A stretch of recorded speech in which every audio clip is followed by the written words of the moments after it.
4.1, you guys worked on finding asymptotes, vertical asymptotes and horizontal asymptotes.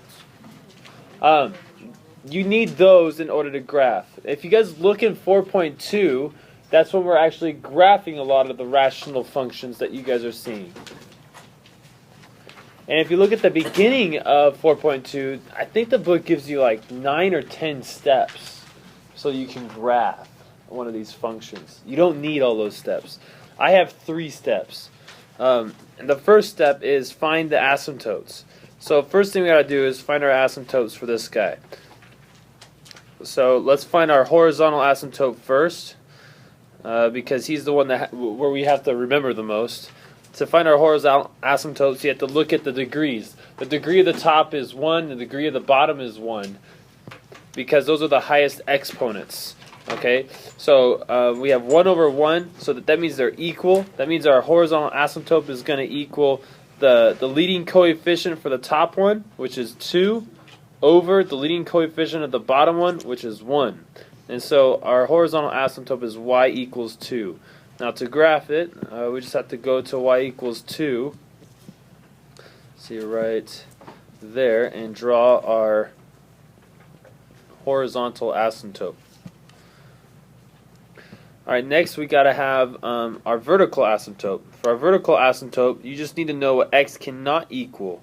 And in this case, because it's a fraction, we know that the x down here cannot equal 0. The denominator cannot equal 0. And so here we just have to set x equal to 0, and there's our vertical asymptote. So for our vertical asymptote, we're at the middle, which is our y-axis. Looks like this. And now you just need to know what our graph looks like. The second step is to find the intercepts. Now you can technically skip this step and go straight to finding additional points.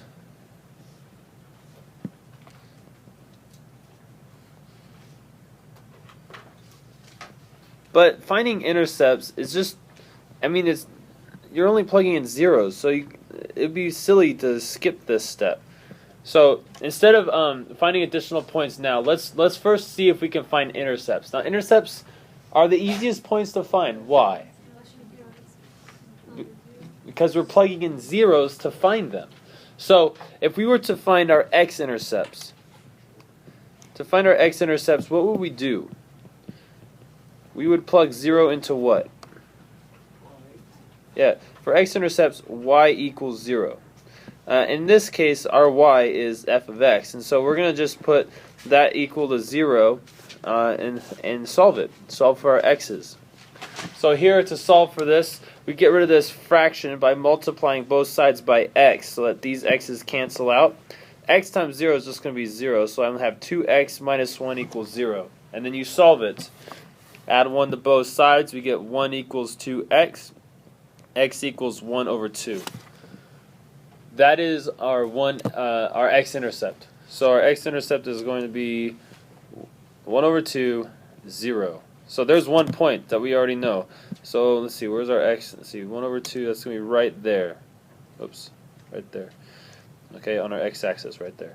Okay, now what about our y-intercepts? Yes. If we were trying to find the y-intercepts, we would set x equal to 0 and find it. Okay, but what do we get when we plug in 0? Yeah, we get undefined. We get 2 times 0 minus 1 over 0.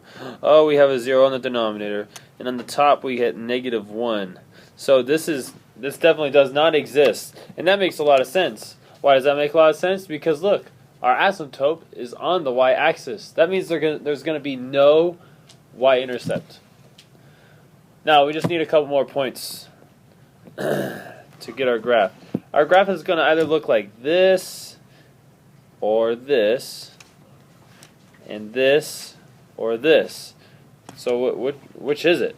Now, because there's a point right here, chances are the graph is like this. Actually, it is like that. Okay, it's going to hit that point and stay close to the line. It kind of hugs the asymptotes. Now, the trick is, though, is that you don't know how, if it's going to cut like that, I mean, we know it's going to be tighter because of this point right there. Or if it's going to be really tight like that, which is why sometimes you have to find more points, more like additional points. And so if I wanted more points for this line right here, which x values would I plug in? 2, 1. You plug in 1, you plug in 2, you can plug in 3. Actually, you probably only need 2 more points. You plug in a 1 and plug in a 2 just to see like how close to the asymptote it gets. You really just want an idea of what this line looks like. You don't have to be super exact, but you need to make sure that your line looks close to the actual line. Like, don't graph it like this when it's supposed to be closer to the asymptotes right there. Alright, but what about this side? What about the left side of the graph? Where is my graph going to go? Is it going to go on top or is it going to go on the bottom? Well, there's only one way to find out. Pick some x numbers and plug them in. So which x numbers would I pick? Hopefully you're thinking -1, -2, maybe even -3.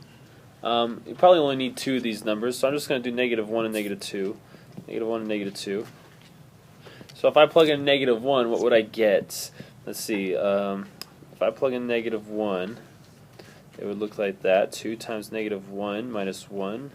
-1 on the bottom, so that would be -2 minus 1, -1 on the bottom. Top's going to give me -3. Divide that by -1. I get a 3. Alright, so I put a 3 right here. Plug in the 2. Let's see what I get if I plug in a 2. -2.